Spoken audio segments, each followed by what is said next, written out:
We're heading down to the waterfront market in Wellington, a market that's been going on for almost 100 years now. We're meeting Bill Mcdonald, the owner of Bee Fresh Honey, having a little chat to him about his business and talking about how the honey gets from his beehives to our bread. So let's go. So how long has the stall been at the Wellington Market for? So I've been here since about 2016. Basically took over from a guy who used to do honey cordials. Yeah.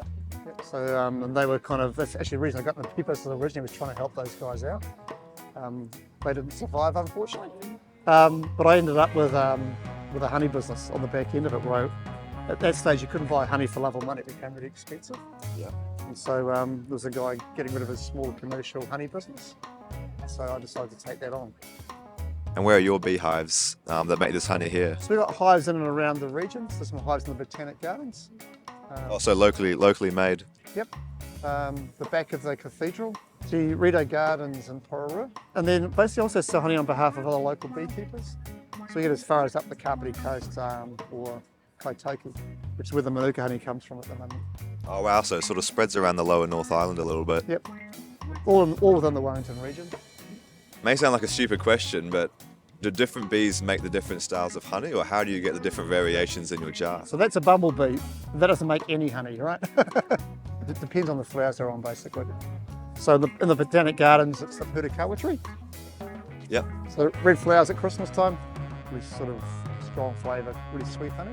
I try the Kalmahi honey at the moment. The sweet, complex honey. Nice and crystallised. Yeah, this honey crystallises really quickly, eh? Try the bush honey with the other end of the stick. This is the honey from the Botanic Gardens. This is the 500 plus Manuka, so this is a high grade of Manuka. The next one along is the ginger honey. Ooh. That would be good with some hot tea, I think. Yep, lemon honey and ginger drinks basically. So if you want something that's kind of different, so the first one has been through a cold smoker. So it's been Manuka smoked. It's a bit like a barbecue. That's the one. Hopefully that's the thing. I mean, I created that basically. I used to always use honey instead of brown sugar. You're welcome to chew a garlic out of that, but that's kind of, that becomes really, really savoury. Oh. That's not your thing, man. That's very garlicky. That would clear your sinuses quite fast. What would you predominantly use the garlic honey in? Not on toast, but you'd put it in... Put it on a steak. Meats? Yeah, okay. So, would you like chili at all? I'll give it a go. I feel like it'd be rude to not try it. How often do you have this chili one? In a hot chocolate? Yep. Perfect in hot chocolate, chili chocolates. That's a medium hot. Definitely has a kick to it. Well, it's good. I can definitely see a certain use for all those types of honey. Thanks for walking us through all the different samples and giving me more honey than I normally have in a day. Ooh, that's really... Yep. Where's the milk stand? And who's the beekeeper at the Botanical Gardens? So John Burnett is the guy who looks after the bees in the gardens for us. Treasurer of the Wellington Bee Club. He loves showing people how to do beekeeping. Yeah. So quite happy to take you to the hive and show you what's happening in the hive. Yeah, no, we'd love to see the process behind the scenes. That'd be great to capture that. Hey, so we're at the Botanical Gardens. We're about to meet John, the beekeeper for Bee Fresh Farm Honey, and he's going to walk us through the process of what happens from the bees, the queen bee, and how the honey gets into the jars. So let's come over and meet him.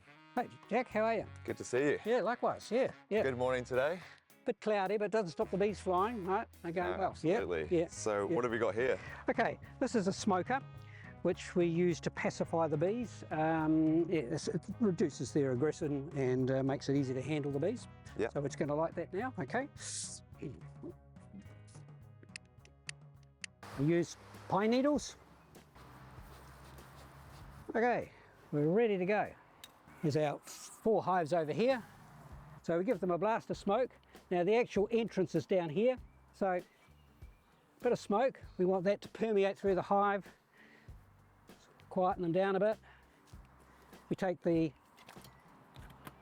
thing off, and these are honey boxes, which normally at the end of the season will be filled with honey. Not much here at all at the moment. Let's show you So how many bees generally live in a tray like this? In a hive like this, around about, at the height of the season, about 60,000. All right, but it drops to about 20,000 over the winter, so most of them die off. And yes, just about 20,000 continues on over the winter. Oh, okay. And is there one queen bee? One for this queen bee. whole sort of section? Yeah, for the whole hive. This is what we call a queen excluder.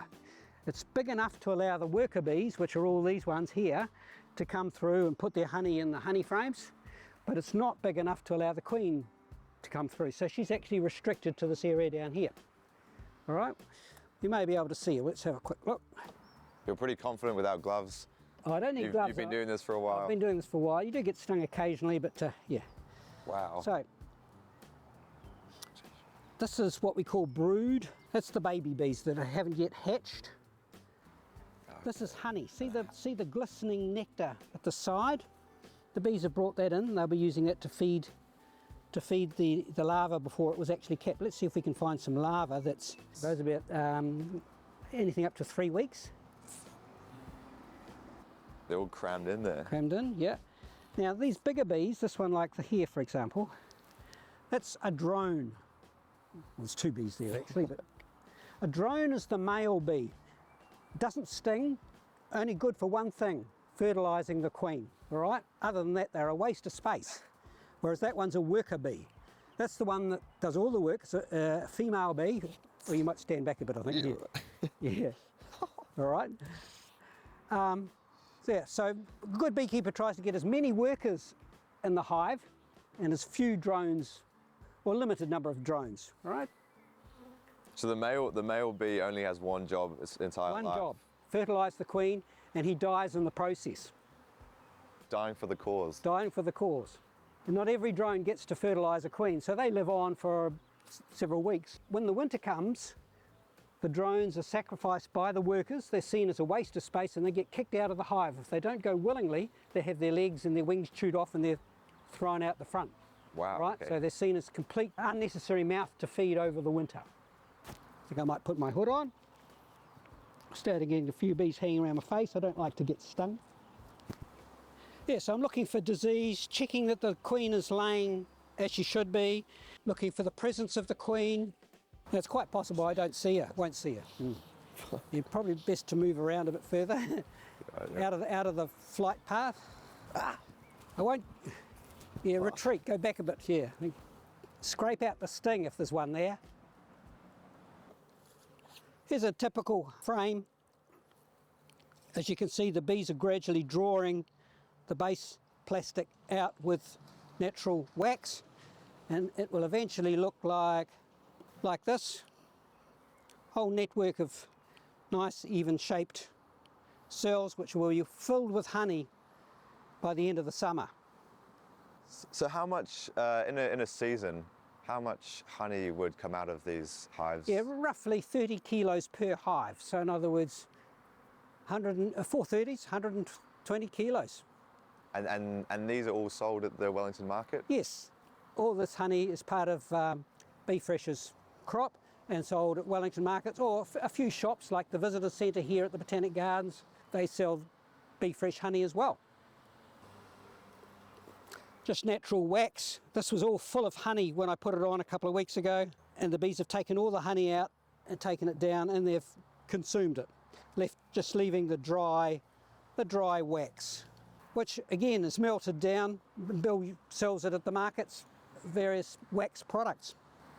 Yeah, so that wax can be made into candles, yes, and moisturisers and yep, things like that. Quite right.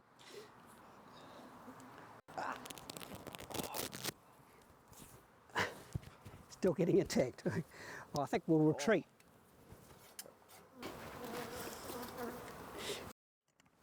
So John, I've got a bee here that I think stung me through my t-shirt. What's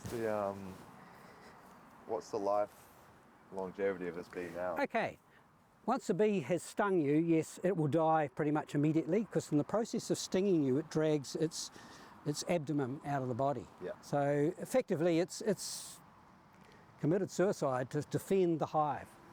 Wow. Yeah. So it's willing to die for its... Willing to die for the cause.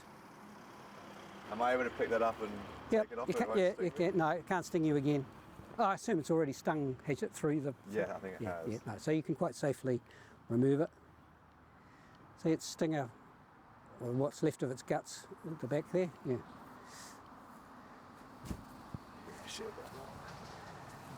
So you mentioned earlier that you're teaching new beekeepers how to look after bees and get honey from them.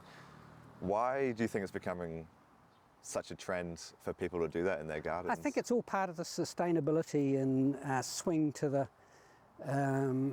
environment, that people are now far more concerned about what they eat and looking after the environment, and beekeeping is part of that. Beekeeping, of course, is essential for pollination and fruit trees in particular, and a lot of what you eat from the garden. So yes, looking after bees is an extension of that. Not everybody wants to or should become a beekeeper. It's more important, I think, that they plant the right plants in the garden, Yep. bee-friendly plants, and are not easily intimidated. I know it's easy to say, don't be intimidated by bees, but yes, the more that you can look after these guys, the better. You're very calm. Yep, no, she's quite comfortable there. She's not, doesn't see me as an intruder. So these bees would recognise you and be used to you coming to the beehive? Not generally, no. No, I'm just somebody that interferes with their process sometimes. We've still got one. Yeah. Something like that. I'm not wearing whites like you. In fact, on this very apiary, I got 50 stings one day when I was trying to do something without a suit. And I thought I could cope, but I ended up in A&E. So yeah, 50 is a bit meaty to handle, but 1 or 2 is par for the course. Yeah. You didn't give up before you got to 50 stings? You didn't think to stop? No, because at that stage I had these 4 hives dismantled all around here because I wanted to change the pallet they're sitting on. There's certainly a resurgence of interest from local people. They like the idea of buying local honey, supporting local beekeepers, rather than supporting these big multinational companies up the other end of the country who's selling on a scale far bigger. No, she's not so you're asking for trouble. I think I'll bring a beehive suit next time. I should have. I didn't think about it, but I should have brought you a suit. Yeah, so because We'll get a bit closer. We'll get a bit closer next time. Yeah, but I mean, the weather can play a huge part in this. It's grass. Yeah, the weather makes all the difference. I mean, if it's cold and wet and miserable, the bees stay inside eating honey. They're not out there collecting it. Just like us. Exactly. Sorry you got pestered so much. Sorry for killing one of your bees. It happens. All right, thanks for showing us around the beehives. It was awesome to see. And remember to support Bee Fresh Honey, Bee Fresh Farms. Bee Fresh Farms.